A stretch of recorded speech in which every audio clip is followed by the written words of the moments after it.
Hello everyone, आप सभी लोग का स्वागत है हमारे channel learn education with JB 11th के ऊपर। तो इस चैनल के ऊपर हम कवर कर रहे होंगे क्लास 11th का सारा मैथ्स। अगर आप किसी भी स्ट्रीम से हैं, आर्ट्स, कॉमर्स, नॉन मेडिकल या फिर सुपर मेडिकल, जहाँ पे आपके पास मैथ्स या तो आपका ऑप्शनल सब्जेक्ट है या फिर आपका मेन सब्जेक्ट है, तो आपके लिए चैनल बेस्ट रहने वाला है। तो अगर हम बात करें हमारी लास्ट वीडियो की, तो हमने लास्ट वीडियो में कवर की थी एक्सरसाइज 1.3। आई होप सभी बच्चों को 1.3 समझ आ गई होगी। तो आज की वीडियो में हम कवर कर रहे होंगे एक्सरसाइज नंबर 1.4। तो एक्सरसाइज 1.4 का एक छोटा सा सबसे पहले एक इंट्रोडक्शन लेंगे हम, जैसे हम रोज़ एक इंट्रोडक्शन लेते हैं। तो इंट्रोडक्शन में हम बात करेंगे, सबसे पहली जो चीज़ है उसे हम बोलते हैं वेन डायग्राम। वेन डायग्राम क्या होता है? तो हमारे पास एक मैथमेटिशियन थे जॉन वेन। जॉन वेन यानी कि उनका सरनेम से ही इसका नाम पड़ गया।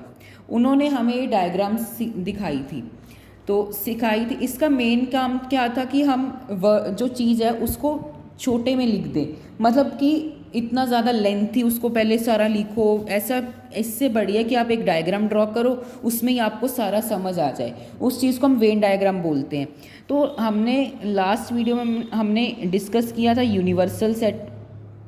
यूनिवर्सल सेट अगर मैं नंबर्स की बात करूं, तो नंबर्स की केस में उसका यूनिवर्सल सेट क्या होगा? Real number. क्यों होगा? रियल नंबर में क्या है, सारे नंबर्स आ रहे हैं, इंटीजर्स आ रहे हैं, रैशनल आ रहे हैं, इरेशनल नंबर आ रहे हैं, फ्रैक्शंस आ रही हैं, सभी चीज़ रियल नंबर में आ रहे हैं। जिस कारण अगर हम नंबर्स का डिस्कस करें तो उसके लिए जो हमारा रियल नंबर है वो एक्ट करेगा एज अ यूनिवर्सल सेट। तो यूनिवर्सल सेट एक ऐसा सेट होता है जिसके अंदर सारे एलिमेंट्स जो हैं वो एग्जिस्ट कर रहे होंगे।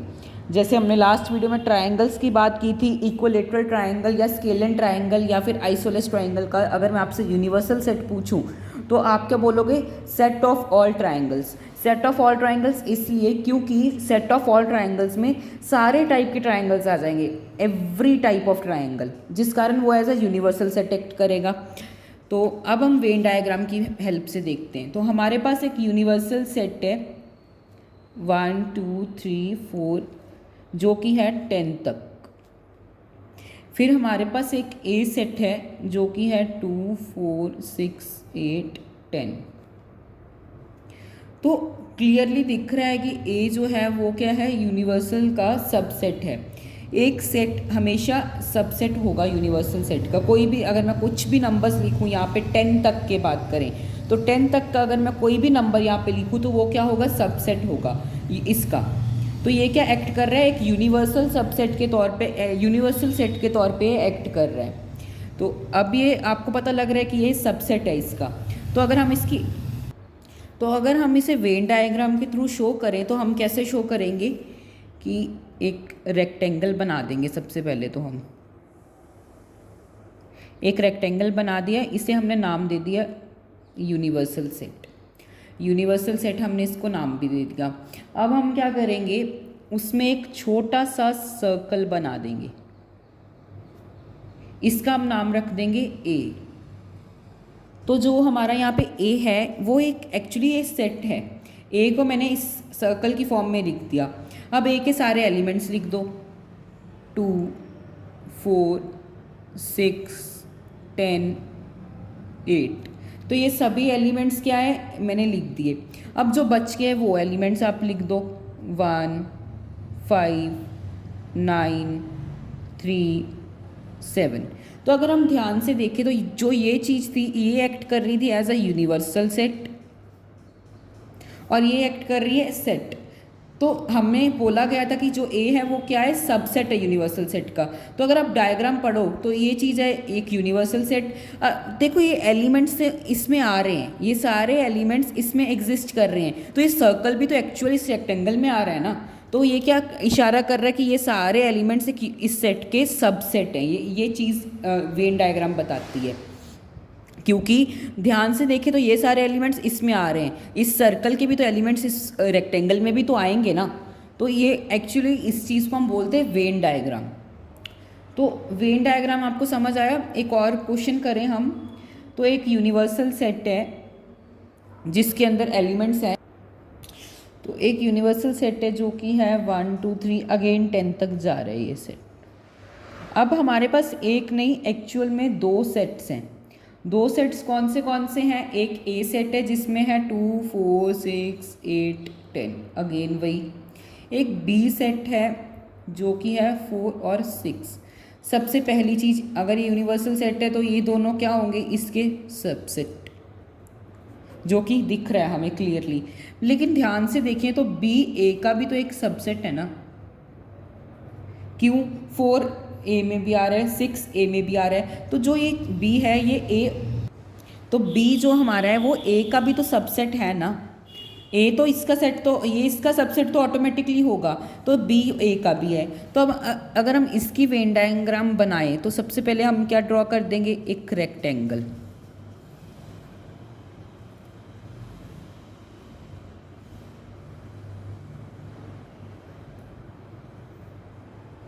इसको हमने नाम दे दिया यू। अब सबसे पहले हम एक छोटा सर्कल बनाएंगे जिसमें एलिमेंट्स क्या थे? 4 और 6, क्योंकि हमें पता है ये इसका सबसेट है, तो मैंने ये उठाया। फिर हम इसका बनाए, इसके आले दुआले ही बना देंगे जिसमें एलिमेंट्स हैं 2 8 10। अब जो बच गए वो एलिमेंट्स 1 3 9 5 7, तो ये एलिमेंट्स क्या थे? बच गए। तो 1, इसे हम ना, इसका ये तो यूनिवर्सल सेट था, ये ए सेट है, ये बी सेट है, तो इसे हम बोलते हैं वेन डायग्राम। ये अगर हम इस सर्कल की बात करें तो इसमें ये सर्कल भी आ रहा है, ये सर्कल भी आ रहा है, तो ये सभी तो एक्चुअली ये तो इसका सबसेट था ना, इसके एलिमेंट्स इसमें तो आ ही रहे थे। इस सर्कल की बात करें तो इसमें ये दोनों तो आएंगे ही ना, यूनिवर्सल में तो सभी आ जाएंगे। वेन डायग्राम सबको क्लियर हुई? तो अगर हम आगे बात करें तो आगे हमारे पास आ जाता है यूनियन, एक बहुत इम्पॉर्टेंट टॉपिक है। तो अब हमें पढ़ना है यूनियन। सबसे पहले मुझे कोई यूनियन का मतलब क्या होता है? यूनियन का मतलब होता है कि कोई एक यूनियन बन गई। यूनियन मतलब कुछ लोगों ने ग्रुप बना लिया, इकट्ठे हो गए, एक प्रॉपर यूनियन बोल देते हैं। जैसे किसी का ग्रुप बनना या फिर बहुत सारे लोग इकट्ठे हैं तो उसे हम यूनियन बोल देते हैं, तो इस चीज़ को हम यूनियन बोलते हैं। तो सेट्स में यूनियन का क्या मतलब है? सेट्स में मान लेते हैं एक हमारे पास ए सेट है जिसके एलिमेंट्स हैं 2 4 6 8, बी सेट है जिसके एलिमेंट्स हैं 6 8 10 और 12। हमें बोला गया है कि ए यूनियन बी बताओ।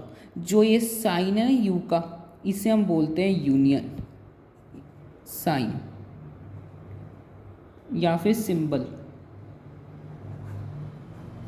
जैसे फाई का एक सिंबल था हमारा, उसका क्या नाम है, यूनिवर्सल सबसेट का एक सिंबल है, वैसे ही इसको यूनियन का बोलते हैं। तो अब हमें इन दोनों की यूनियन बतानी है। यूनियन बतानी है ना, सबसे पहले जो ए के एलिमेंट्स हैं ना वो सारे लिख दो, लिख दिए। अब बी के एलिमेंट्स भी आपको सारे उठाने हैं, लेकिन मान जैसे 6 है, 6 यहाँ पे आ गया, हमें रिपीट नहीं होने देना कोई भी लेटर, क्योंकि कोई भी लेटर या कोई भी नंबर हमें रिपीट नहीं होने देना।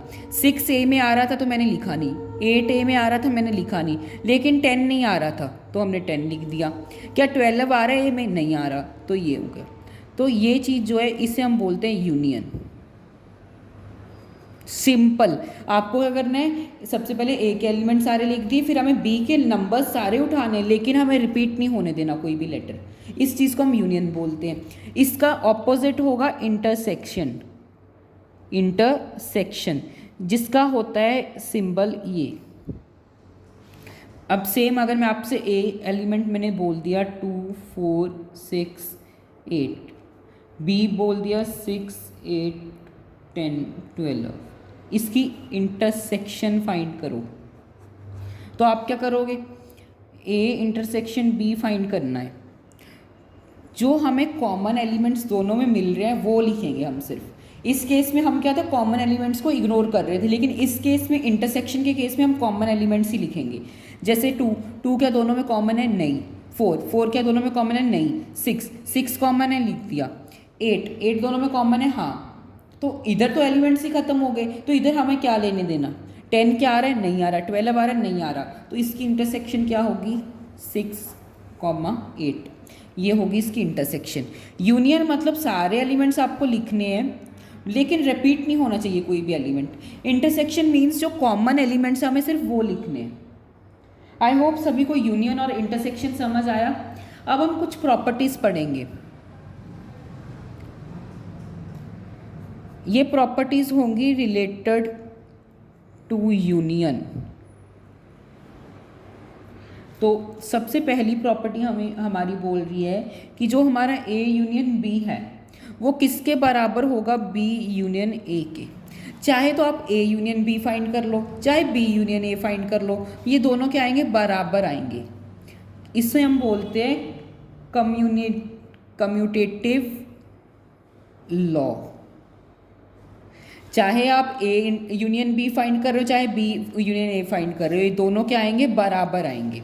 सेकंड प्रॉपर्टी की बात करें तो हमारे पास ए यूनियन बी ब्रैकेट में है, उसका यूनियन फाइंड करना है हमें सी के साथ। तो ये किसके बराबर होगा? A union B union C. इसे हम बोलते हैं एसोसिएट लॉ। ये एक्चुअल में फॉर्मूलाज हैं, इनको आप प्रूफ कर सकते हैं हम इसकी हेल्प से। ये फॉर्मूलाज हैं, जैसे हम पढ़ते हैं ना फॉर्मूलाज, 10th में पढ़े, 9th में पढ़े, वैसे ये क्लास 11th के सम फॉर्मूलाज हैं। ये डिराइव भी हो, ये वो भी हो जाएंगे, प्रूफ भी हो जाएंगे जब हमारे पास वैल्यूज़ होंगी। अगर हम किसी भी सेट की फाई के साथ यूनियन निकालेंगे तो वो क्या होगी? वो ए ही होगी। कोई भी, अब मान लीजिए ये सेट है, इसके साथ मैंने फाई के साथ निकालनी है। यूनियन में इसके तो सारे एलिमेंट्स लिखे ही जाएंगे, फाई में तो कोई एलिमेंट ही नहीं है। फाई को एम्प्टी सेट, नल सेट या वॉइड सेट बोलते हैं। यहाँ पे तो कोई एलिमेंट ही नहीं, तो कॉमन सेंस है कि ए ही आएगा। तो इस चीज़ को हम बोलते हैं लॉ ऑफ आइडेंटिटी फाई। ठीक है, अब ये आपको तीनों प्रॉपर्टीज याद हुई। इसी रिलेटेड एक कुछ प्रॉपर्टीज है जो रिलेटेड टू है इंटरसेक्शन, वो भी डिस्कस करते हैं हम। तो हमारी जो फर्स्ट प्रॉपर्टी है वो बोलती है कि जो हमारा ए इंटरसेक्शन बी है वो बराबर होगा बी इंटरसेक्शन ए। बात भी सही है। अगर हम इस केस में बात करें तो इन दोनों में चाहे आप बी इंटरसेक्शन ए फाइंड करो, ए इंटरसेक्शन बी फाइंड करो, लिखने तो हमें एक्चुअल में दोनों के कॉमन एलिमेंट्स ही है ना। तो चाहे आप ए इंटरसेक्शन बी फाइंड करो, बी इंटरसेक्शन ए फाइंड करो, बात क्या आएगी? सेम ही आएगी। वो इसको हम क्या बोलेंगे फिर? पिछले में भी हमने बोला था ना कम्यूटेटिव लॉ, वही सेम इसका भी नाम है कम्यूटेटिव लॉ। अगर हम बात करें सेकंड की तो सेम, उसमें यूनियन थी, इसमें इंटरसेक्शन है, तो ये किसके बराबर होगी? ये चीज़ भी फॉलो होगी, मतलब प्रूव हो सकती है वैल्यूज़ हो तो। इसे हम बोलते हैं एसोसिएट लॉ से। अगर हम किसी फाई की किसी के साथ इंटरसेक्शन फाइंड करेंगे तो वो किसके बराबर होगी? फाई के बराबर होगी। क्यों होगी? इस केस में अगर मैं इसकी इंटरसेक्शन फाई के साथ फाइंड करूं तो फाई के पास क्या कोई एलिमेंट ही नहीं है। फाई और इसमें क्या कोई कॉमन एलिमेंट आ सकता है? यूनियन जरूर ए होगी, लेकिन क्या कोई कॉमन एलिमेंट इसमें आएगा? कोई भी नहीं आएगा। कोई भी कॉमन एलिमेंट नहीं आएगा तो ऑफकोर्स फाई होगा। इसे हम बोलते हैं लॉ ऑफ फाई। क्लियर हुआ सभी को? अगर हम बात करें ए इंटरसेक्शन ए की बात करें तो वो किसके बराबर होगा? ए। एक मान लीजिए ये एक सेट है ए, इसकी मैं इंटरसेक्शन फाइंड करूं तो इसके कॉमन एलिमेंट्स ही तो लिखेंगे। कॉमन एलिमेंट्स क्या है? ए। वही चीज़ मैंने यहाँ पे लिखी हुई है। इसे हम बोलते हैं idem potent law. I hope सभी को ये लॉज और कुछ प्रॉपर्टीज क्लियर हुई। तो अगर हम आगे बात करें तो हमारे पास आ जाता है मोस्ट इम्पॉर्टेंट टॉपिक, तो नहीं बोलेंगे लेकिन कुछ हद तक इम्पॉर्टेंट है, डिफरेंस ऑफ सेट्स। तो डिफरेंस ऑफ सेट्स में हम मान लेते हैं एक सेट है हमारे पास ए, जो कि है 2, 4 6 8। एक बी सेट है जो कि है 5 6 7 8। मैंने पूछ लिया मुझे ए माइनस बी बताओ। तो अब ऐसा नहीं है कि 2 में से माइनस कर दोगे 5, इसका आंसर -3 आ जाएगा, ऐसा नहीं है। हम सेट्स को कैसे मल्टीप्लाई करते हैं, क्या 5 इस सेट में आ रहा है? आप बोलोगे नहीं आ रहा, छोड़ो। क्या 6 इसमें आ रहा है? आप बोलोगे आ रहा है। 6 के ऊपर एक छोटा सा पेंसिल से क्रॉस मार दो। 7 आ रहा है इसमें? नहीं आ रहा, छोड़ो। 8 आ रहा है? आ रहा है। इसके ऊपर अगेन एक छोटा सा क्रॉस लगा दो, क्योंकि हमें बोला गया था a माइनस बी। तो जो a के हमारे पास एलिमेंट्स बच गए, क्या बचे? 2 और 4। यही तो आपका डिफरेंस है। चाहे b में आपके पास 100 एलिमेंट्स बच रहे हैं, 200 एलिमेंट बच रहे हैं, 1 बच रहा है, कुछ भी नहीं बच रहा, हमें उस चीज़ से मतलब नहीं है। हमें चीज़ क्या है? a से मतलब है। जो एलिमेंट सामने लिखा गया है, जो एलिमेंट पे आगे लिखा गया है, उसमें कुछ जो भी बच रहा है वो आपको लिखना है, इसमें से घटाकर। यानी कि जो कॉमन एलिमेंट्स हैं ए के अंदर, जो कॉमन एलिमेंट्स हैं वो हटाकर जो एलिमेंट्स बच रहे हैं ए में, क्योंकि ए आगे है, वो एलिमेंट्स आपको लिखने हैं। समझ आई सभी को? अगर मैं आपसे पूछूं बी माइनस ए, कॉमन एलिमेंट्स क्या थे? 6 और 8। तो बी में कौन से एलिमेंट्स बच रहे हैं? 5 और 7। ये आपका आंसर है। इसे हम बोलते हैं difference of sets. I hope सभी को डिफरेंस ऑफ सेट्स भी समझ आया होगा। तो इंट्रोडक्शन हमारा यहीं पे ख़त्म हो रहा है।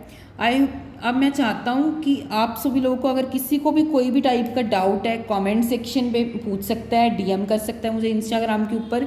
और किसी को नहीं समझ आया तो स्टार्टिंग से वीडियो देख ले। अब हम स्टार्ट करेंगे एक्सरसाइज 1.4। तो हमें बोला गया कि हमें यूनियन फाइंड करनी है फॉलोइंग सेट्स की। तो यूनियन हमने इंट्रोडक्शन में ही डिस्कस की थी, क्या होती है कि हम जितने भी हमें एलिमेंट्स ए और बी के गिवन है वो हम सारे लिख देंगे, और जो कॉमन एलिमेंट्स है वो हम रिपीट नहीं करेंगे, सिर्फ एक बार ही लिखेंगे। तो अगर हम फर्स्ट पार्ट की यूनियन फाइंड करें तो इसमें एक्स सेट में है 1 3 और 5, वाई सेट में है 1 2 3। यूनियन के लिए सबसे पहले एक्स के जो हमारा फर्स्ट जो है सेट, उसके सारे एलिमेंट मैंने लिख दिए 1 3 5। अब 1 इधर भी आ रहा है तो 1 हम दोबारा से नहीं लिखेंगे, क्योंकि यूनियन में हम जो कॉमन एलिमेंट्स है उसको रिपीट नहीं करते। 1 रिपीट हो रहा है, इस कारण 1 नहीं लिखा। 2 आ रहा है, इसमें नहीं आ रहा तो वो लिखा जाएगा। 3 आ रहा है, 3 आ रहा है, 3 रिपीट हुआ ना तो 3 भी हम नहीं लिखेंगे। तो इसकी जो यूनियन आएगी वो क्या आएगी? 1 2 3 5। आप इसको सुंदर दिखाने के लिए ऐसे भी वो ऑर्डर में लिख सकते हो 1 2 3 5, ऐसे भी सही है। अगर हम सेकंड पार्ट की यूनियन की बात करें तो सेकंड पार्ट में है ए ई आई ओ यू ए बी सी। सबसे पहले ए लिख दिया मैंने, तो अब हम लिखेंगे ई, फिर हम लिखेंगे आई, फिर ओ, फिर यू। पांचों के पांचों मैंने ए के उठा के यहाँ पे लिख दिए। ए देखो इधर रिपीट हो रहा है, ए हम नहीं लिखेंगे। बी नहीं रिपीट हो रहा, बी लिखेंगे। सी क्या रिपीट हो रहा है? नहीं हो रहा रिपीट, तो हम क्या कहें? सी को भी लिखेंगे। अगेन सुंदर दिखने के लिए आप A B C E I O you भी लिख सकते हैं, ये भी लिख सकते हैं। तो ये यूनियन फाइंड हुआ। थर्ड पार्ट की यूनियन फाइंड करें। यूनियन मतलब होता है कि आपको दोनों के एलिमेंट सारे लिखने हैं, लेकिन आप कॉमन एलिमेंट्स को रिपीट नहीं कर सकते। इस चीज़ को हम यूनियन बोलते हैं। क्लियर? अब हम आगे कर रहे हैं। ऐसे ही अगर हम थर्ड पार्ट देखें तो ये सेट बिल्डर फॉर्म में गिवन है।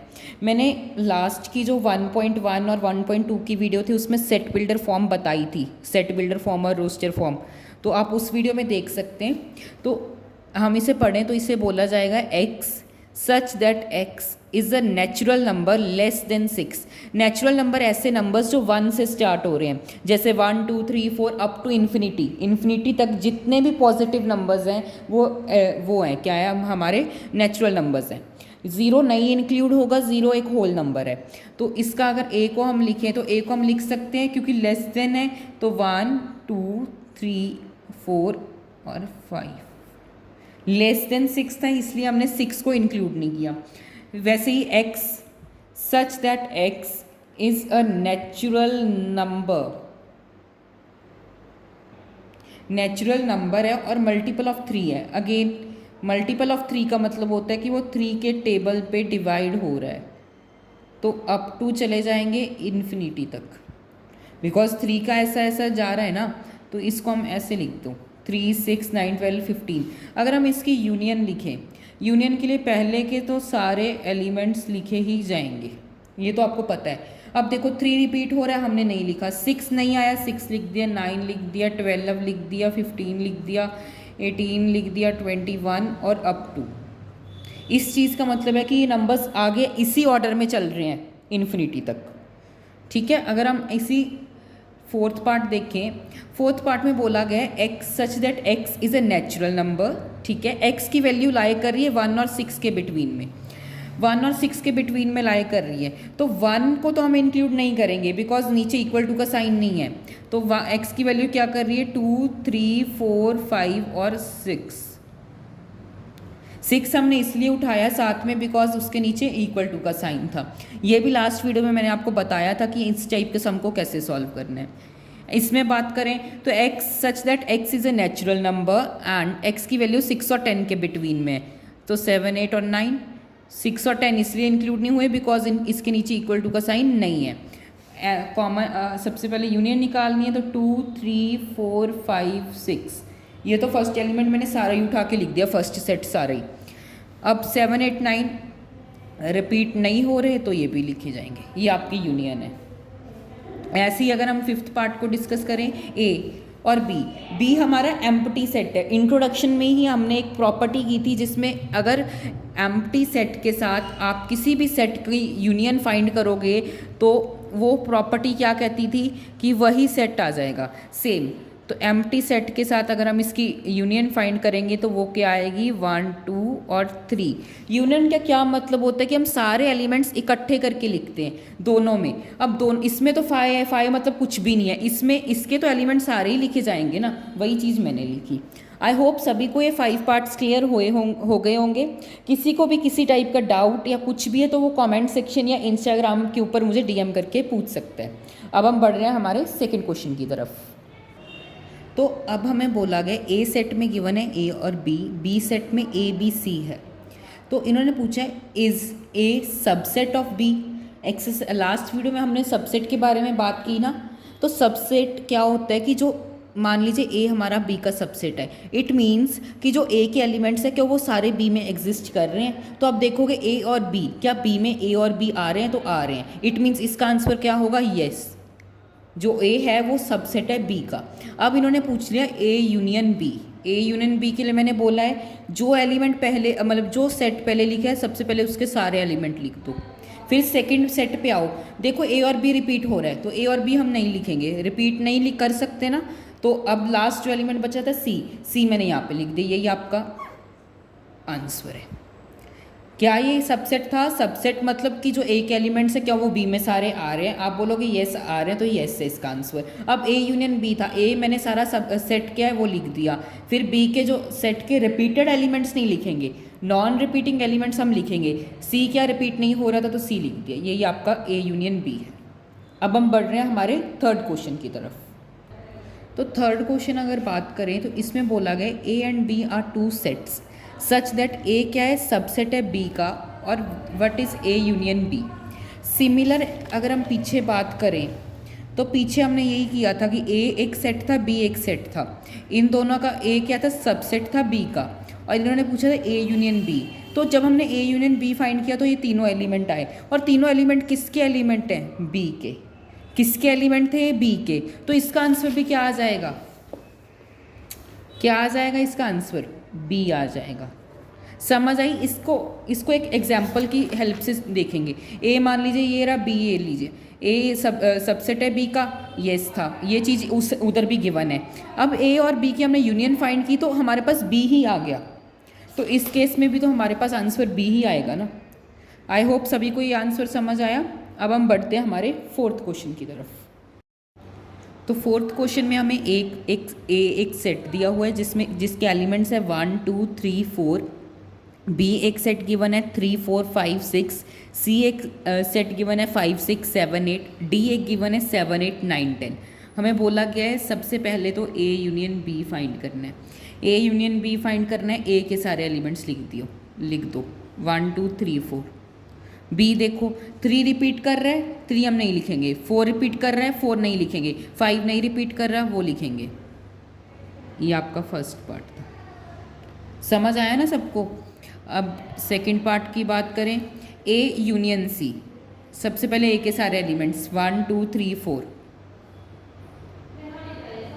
फिर सी के एलिमेंट्स देख लीजिए 5 6 7 8। कोई भी इधर रिपीट नहीं कर रहा, सारे लिखेंगे। इससे हमारा सेकंड पार्ट भी हो गया। अगर हम बात करें थर्ड पार्ट की, तो थर्ड पार्ट में बोला गया बी यूनियन सी। बी के सारे एलिमेंट्स लिख दो 3 4 5 6। 5 और 6 रिपीट कर रहे हैं, इसलिए हम 5 और 6 को एक बार इग्नोर करके जो बच गए एलिमेंट्स वो लिखेंगे। फोर्थ पार्ट देखें तो फोर्थ पार्ट में बोला गया B union D. Again B के सारे एलिमेंट्स लिख दो जो कि हैं 3 4 5 6। डी के सारे एलिमेंट्स लिख दो जो कॉमन नहीं है, जैसे 7 8 9 10। कोई भी कॉमन नहीं आ रहा तो सारे लिखेंगे।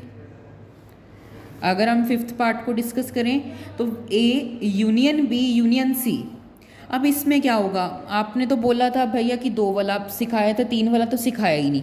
बहुत इजी है। सबसे पहले ए के सारे लिख दो 1 2 3 4। फिर बी के लिख दो। बी और ए का यूनियन क्या था, बी और ए का जो यूनियन आ रहा है वो सारा आपने लिख दिया। बी और ए का यूनियन 5 और 6 तक आ रहा था।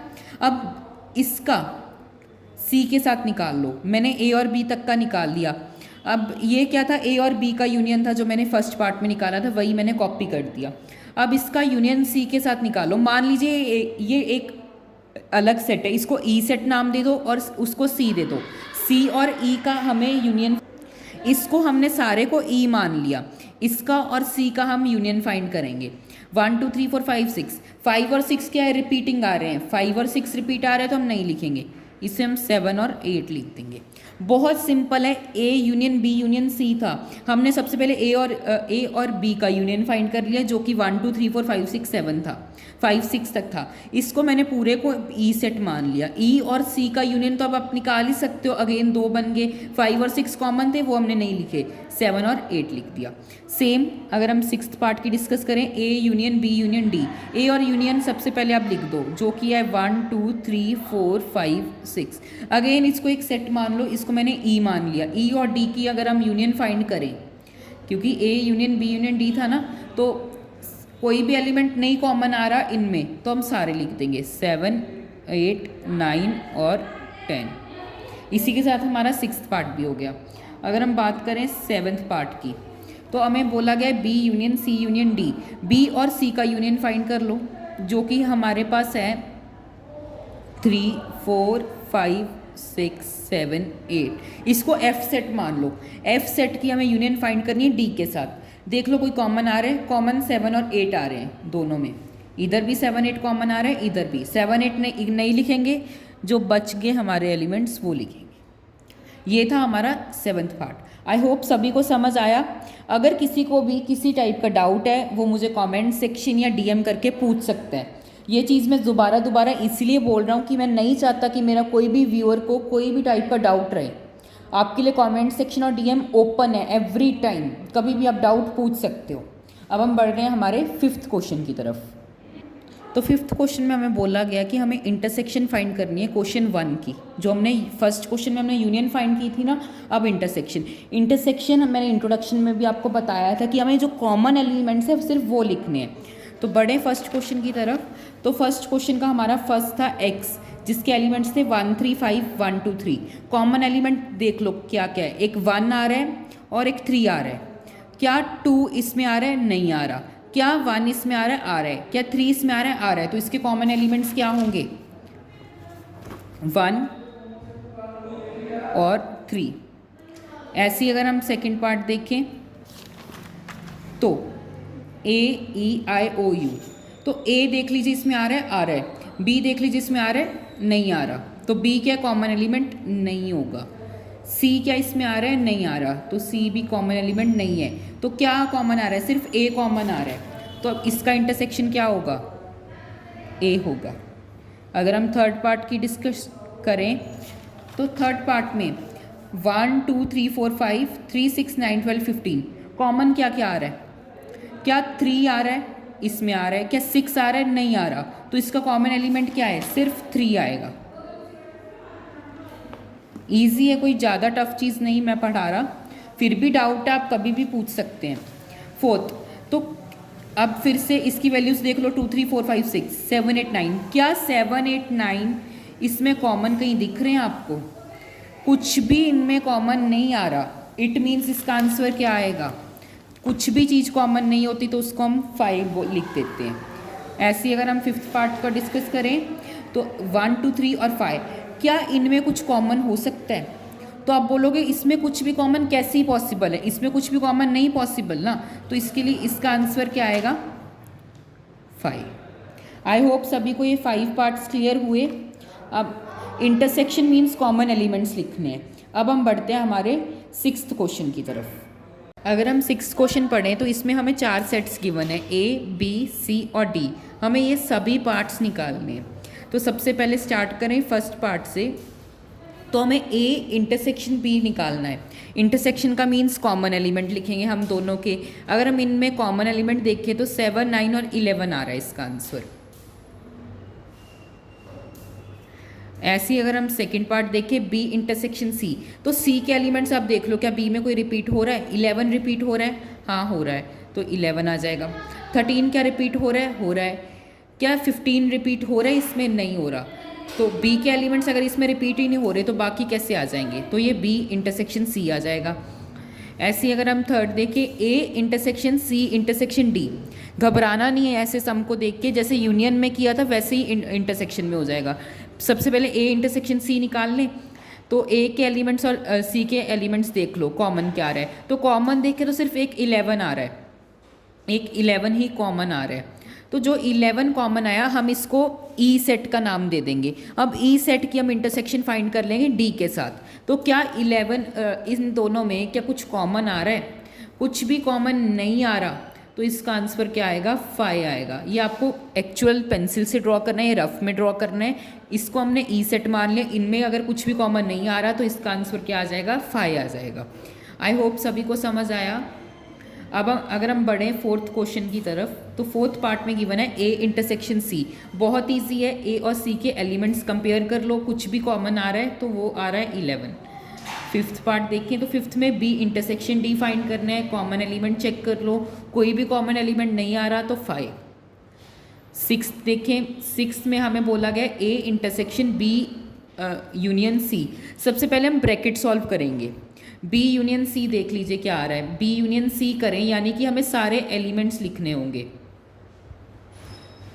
तो यूनाइट करके कॉमन एलिमेंट्स नहीं लिखेंगे, बाकी मतलब कॉमन एलिमेंट्स मतलब रिपीट नहीं करेंगे कोई भी एलिमेंट, बाकी सारे लिखेंगे। तो ये आपकी B यूनियन C आई। अब इसे हम एक E सेट नाम दे दें, इसकी हमें फाइंड करेंगे इंटरसेक्शन A के साथ। इसके साथ अगर हम इंटरसेक्शन फाइंड करें तो इसमें कॉमन क्या आ रहा है? 7 9 और 11, और कुछ भी कॉमन नहीं आ रहा तो इसका आंसर क्या आएगा? 7 9 और 11। सबको समझ आया? अगर हम बढ़े सेवन्थ पार्ट की तरफ तो हमें फाइंड करना है A इंटरसेक्शन D। A और D में क्या कुछ कॉमन आ रहा है? अगर आप ध्यान से देखो A और D में कुछ भी कॉमन नहीं आ रहा, तो इसका आंसर क्या होगा? 5। अगर हम 8th पार्ट डिस्कस करें, 8th पार्ट में अगेन जैसे हमने 6th पार्ट किया था वैसे ही करेंगे। सबसे पहले ब्रैकेट सॉल्व करेंगे, B यूनियन D फाइंड कर लो। B यूनियन D फाइंड कर रहे हैं तो हम सारे एलिमेंट्स लिखेंगे, 7 9 11 13 15 और 17। ये आपकी आ गई B यूनियन D। अब इसे हमने एक सेट मान लिया E। अब इसकी हम फाइंड करेंगे इंटरसेक्शन किसके साथ? A के साथ। तो अगर आप देखो A के साथ क्या इसमें कोई कॉमन एलिमेंट्स आ रहे हैं? तो आप बोलोगे हाँ आ रहे हैं। क्या क्या आ रहे हैं? 7 9 और 11। 7 9 और 11 ही कॉमन आ रहे हैं, तो इसका आंसर भी क्या होगा? 7 9 और 11। अगर हम इसी हिसाब से 9th पार्ट करें तो 9th पार्ट में बोला गया A union A intersection B, फिर इसका इंटरसेक्शन B यूनियन C। तो हम सबसे पहले A इंटरसेक्शन B फाइंड करें, तो A और B के अंदर कॉमन एलिमेंट्स क्या आ रहे हैं? तो आप देखोगे 7 और 9 और 11 आ रहे हैं। 7 9 और 11 ही हमारे कॉमन आ रहे हैं। 7 9 11 हमारे कॉमन एलिमेंट्स आ रहे थे। किसके केस में हमारे पास आ रहे थे? A इंटरसेक्शन B में। अब हम फाइंड करेंगे B यूनियन C को। अगर हम देखें बी यूनियन सी में क्या क्या एलिमेंट्स लिखेंगे, 7, 9, 11, 13 और 15। कॉमन एलिमेंट्स हम नहीं लिखेंगे। अब हमें इन दोनों की क्या फाइंड करनी थी, intersection. Intersection means common element. Common element अगर हम देखें तो 7, 9 और 11 ही आ रहे हैं। अगर हम बढ़ें 10th पार्ट की तरफ, तो 10th पार्ट में हमें बोला गया A union D, B union C, इनमें intersection. Again A union D find कर लो। अगर हम बात करें ए यूनियन डी, तो उसका वो आ रहा है हमारे पास 3, 5, 7, 9, 11, 15, 17। 3, 5, 7, 9, 11, 15, 17। ये क्या आ रही है हमारे पास, ए यूनियन डी। अब हम बात करें, हमें बोला गया B union C. B union C find कर लो, 11, 13, 15 और 17। कॉमन एलिमेंट्स हम रिपीट नहीं होने देंगे। ये आपके पास आ गई बी यूनियन सी फाइंड करनी है ना, तो 7, 9 और 15 आएगी। 7, 9 और 15, ये बी यूनियन सी आएगी आपके पास। अब हमें इनमें इंटरसेक्शन फाइंड करनी है। इंटरसेक्शन मीन्स सिर्फ कॉमन एलिमेंट जो कि हमें क्लियरली दिख रहे हैं, 7, 9 और 15।